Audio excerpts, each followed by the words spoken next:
214. The nays are 214.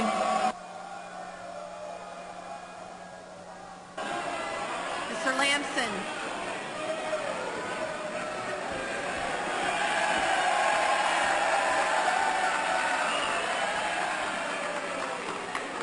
Mr. Lamson votes no. Off aye on no for Mr. Lamson. Mr. Mitchell.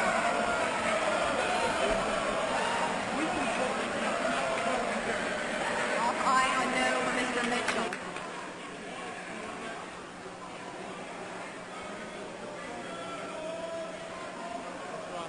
Ms. Ross-Leitonen. Off no and aye for Ms. Ross-Leitonen. Mr. Lincoln Diaz-Balart.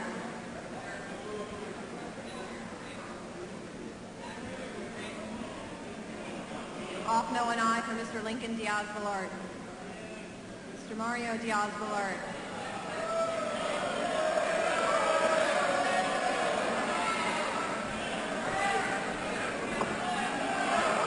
Off no and aye for Mr. Mario Diaz-Balart. 214. The nays are 214. The motion is not agreed to.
Chair recognizes the Majority Leader. Mr. Speaker, I ask unanimous consent to vacate the vote that we have just taken.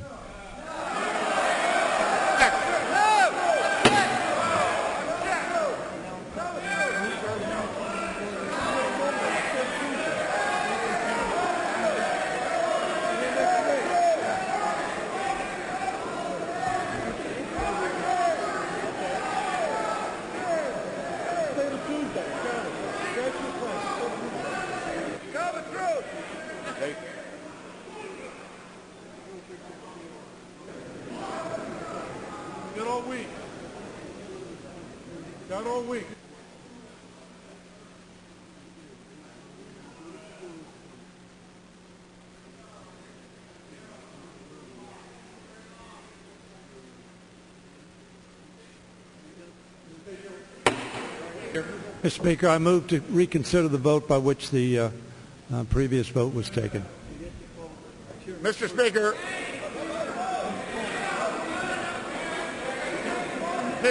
parliamentary inquiry. Mr. Speaker, parliamentary inquiry. Must first call the vote. The chair prematurely called the vote at 2:14.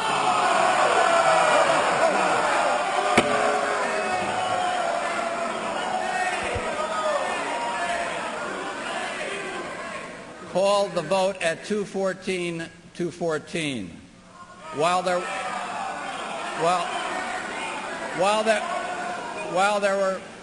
were votes being entered. After all of the cards were added, the final vote was 212 to 216 nay. Gentleman from Maryland. Mr. Speaker, I move to reconsider the vote by which the previous motion to recommit failed. Question is on the motion. All those in favor say aye. Those opposed, no. Committee Chair, the ayes have it. Mr. Speaker, ask for a recorded vote. Request the recorded vote. Those favoring a recorded vote will rise and remain standing until counted. A sufficient number having arisen, a recorded vote is ordered. Members will record their votes by electronic device. This is a vote on the motion to recommit with instructions and to reconsider.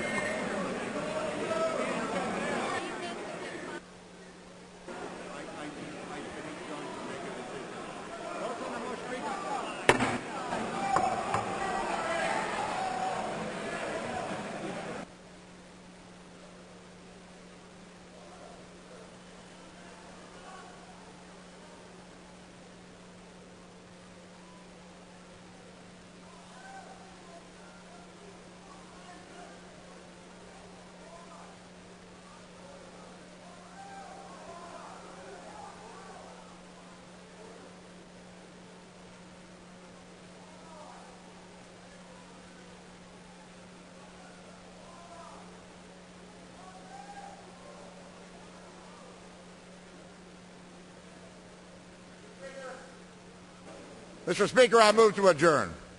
All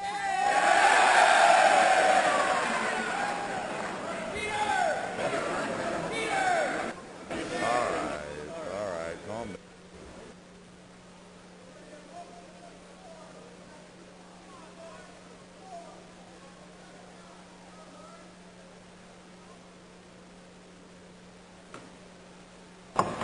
I would advise the minority leader that that motion is not proper at this time because we're in a motion to a vote on the motion to reconsider. The only reason it's not on the board is that the machine is down.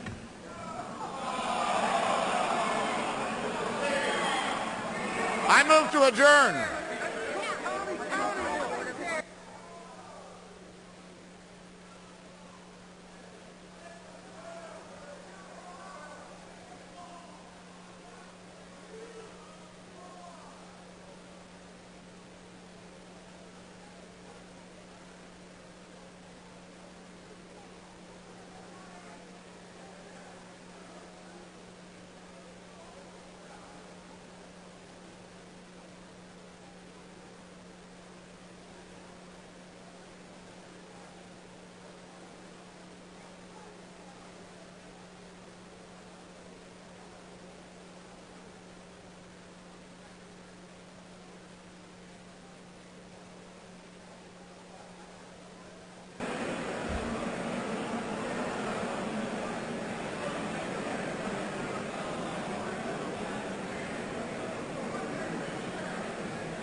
You're okay. I'm fine.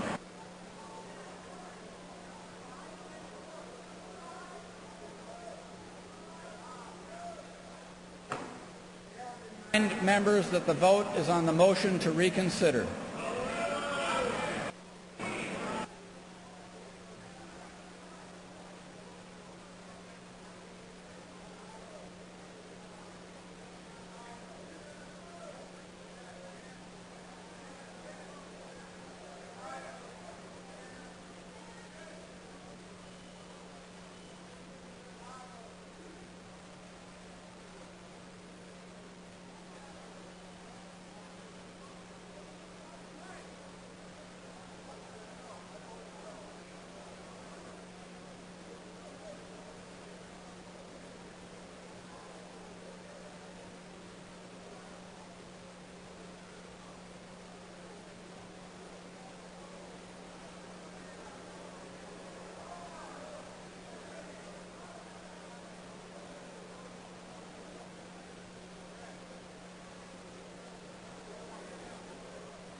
Mr. Speaker, I have a resolution at the desk. The clerk will report the resolution.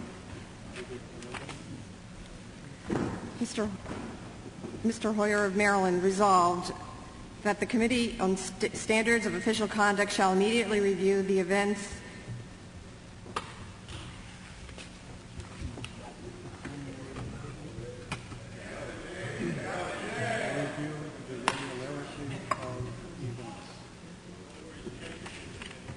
Resolved that the Committee on Standards of Official Conduct shall immediately review the regularity of events surrounding the vote on the motion to recommit on H.R.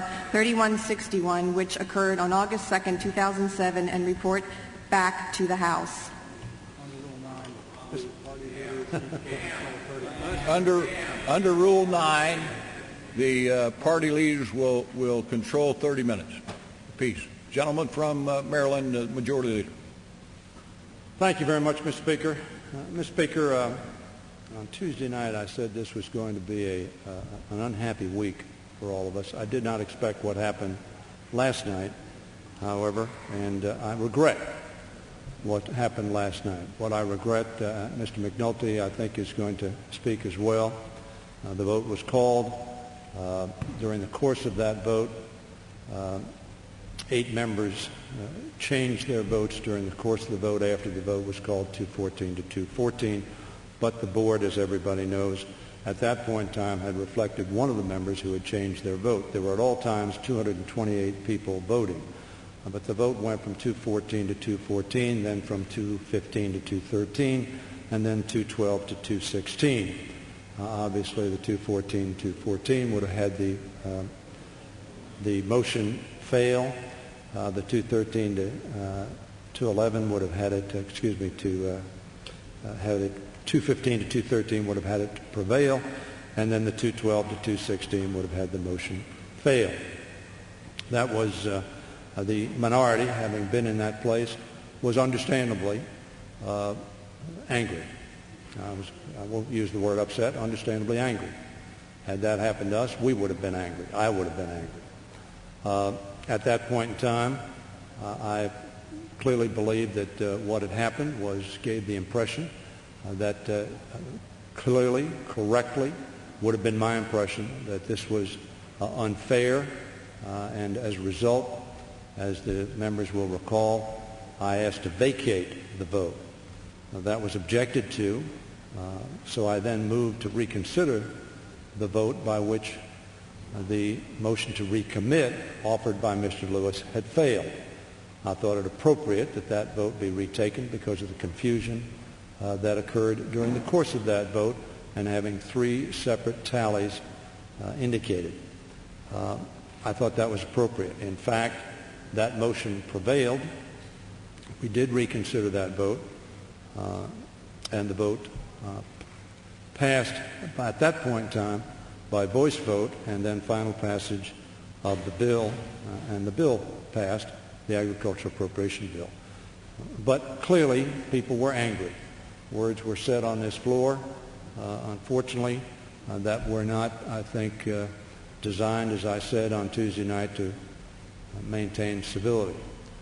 But I don't blame the minority for being angry at what clearly appeared to them, which would have been the impression I would have had, that they were being treated in a way that they thought was not fair.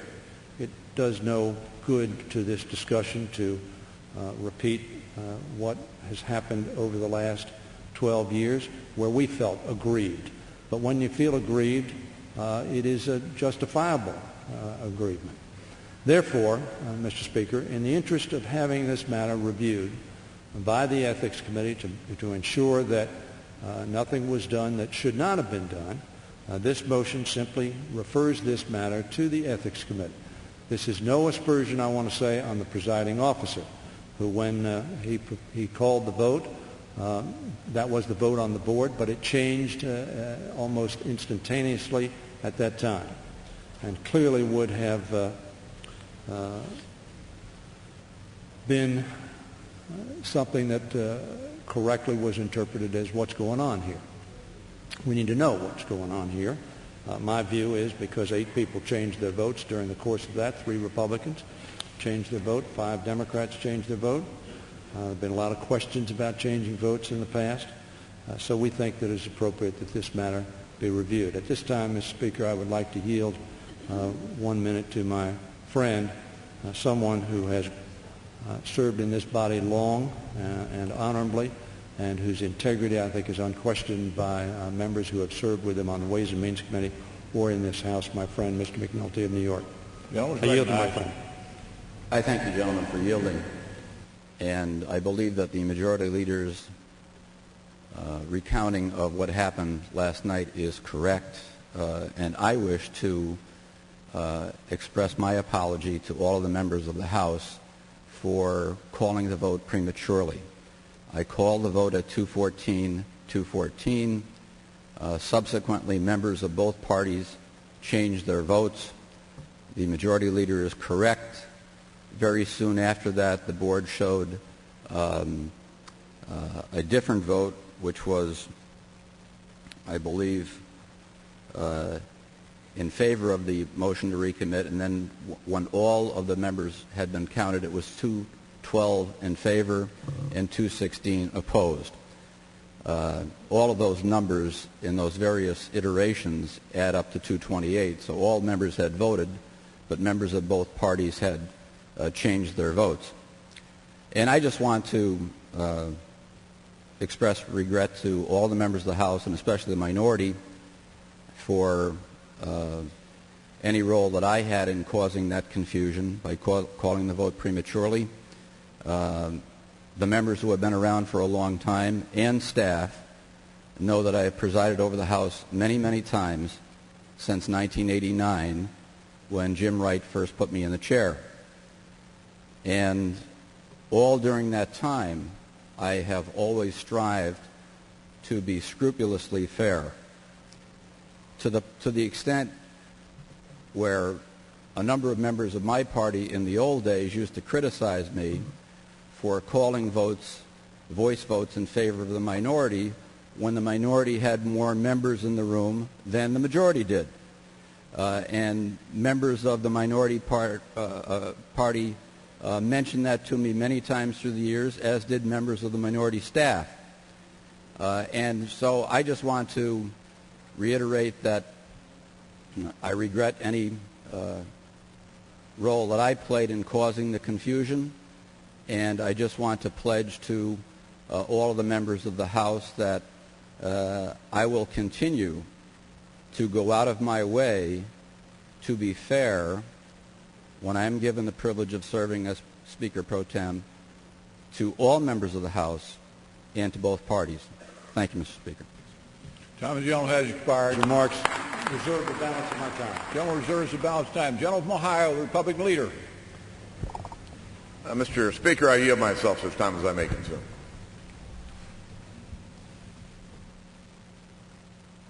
In January, when this Congress began, there were promises of the most open and ethical Congress in the history of our country. Over the last several weeks, I've been up on numerous occasions talking about the problems of how I believe the minority have been treated, only asking for fairness. What happened last night not only disenfranchised minority members, it disenfranchised members of the majority party as well, who had an interest in voting for that measure. And I regret what happened last night. I think it is very unfortunate. But it has been a pattern of activity that has gone on all year. And I think my colleagues on the majority side understand what I'm saying. There were promises made. There were commitments made. And not only has none of it happened, but some of the actions taken by the majority over the last 7 months were actions that had never even been contemplated during the 12 years of Republican rule. Now, I understand there were times when Republicans did things that were heavy-handed, and, in fact, I can understand why the minority was aggrieved at the time. But when you think about the opening several weeks when we had one rule covering 6 bills, no amendments, one motion to recommit for 6 bills, things that we've never even dreamt of doing have happened. But it's been time after time after time. And when we look at the activities of the state children's health insurance plan and how there were no hearings, the size of the bill, and then the conditions under which it was going to be brought to the floor, I think it was the straw that broke the camel's back. Well, at least I thought it was the straw that broke the camel's back until last night. The resolution that we're debating takes this issue and sends it to the Ethics Committee, as we all know that the Committee on Standards of Official Conduct is referred to. Now, that to me does not appear on the surface to be the right place to send this issue. We all know about the problems of the Ethics Committee. And sending it to the Ethics Committee is sending it in what most people would describe as a black hole. I back in January, suggested in a private meeting to the Speaker that I wanted the Ethics Committee to work. And the only way it was going to work is that if she and I locked arms and told our members and told the American people that we are going to ensure that the Ethics Committee work. That hasn't happened. And the fact is, the productivity, I don't know whether there's productivity or lack of productivity in the Ethics Committee, because we've not seen anything out of the Ethics Committee thus far this year. I would suggest to the gentleman that if you're serious about getting to the bottom of what happened and serious about preserving the integrity of the House and ensuring that there's no disenfranchisement of members on either side of the aisle, that a conversation between the two of us or the two leaderships might be a better course of action for the entire House. I believe that I have a privileged resolution I have drawn up that would set up a select committee of members to deal with only this issue. It may be, I think, a wiser course of action. But I would be happy to discuss this with the gentleman. But I would say to my colleagues on both sides of the aisle that what happened last night happened last night. And if we can have a commitment of getting to the bottom of what happened last night, that we ought to proceed with the business that the American people sent us here to deal with. Now, I know that there's those on my side of the aisle, probably some on the other side of the aisle, who would rather fight all day. But at the end of the day, our responsibility is to the American people. This is the people's house. I accept the regrets offered by my friend from New York. Having been in the chair myself, I understand how it can happen. He and I are friends. And he, in fact, is one of the fairest members who could ever be in the chair. But we need to have some understanding early today if, in fact, we're going to proceed today in an orderly fashion. And we're going to do it in a way that dignifies this institution and dignifies our responsibility to the American people to do their work.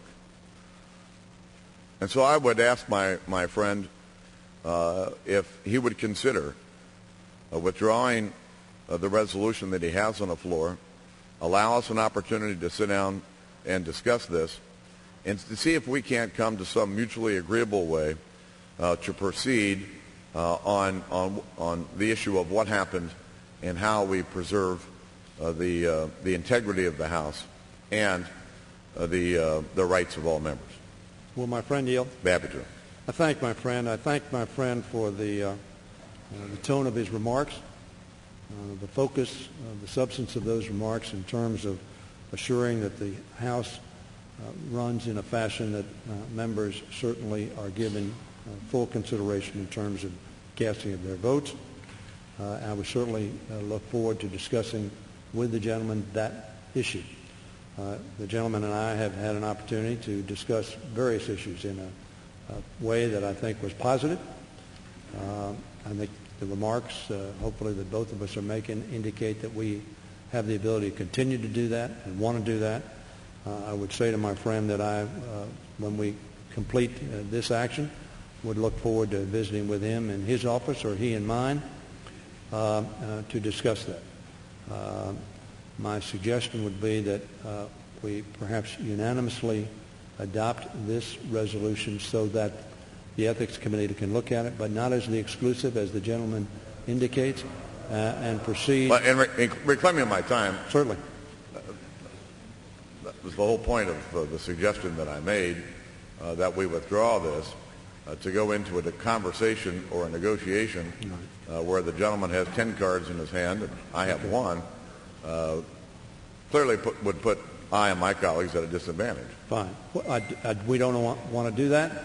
If the gentleman is indicating that he would prefer not to offer any resolutions at this time, I would certainly, at this point in time, if that's our understanding, be prepared to withdraw this resolution. I'll be happy to hold off on the resolution that I was planning on offering, and I look forward to our conversations.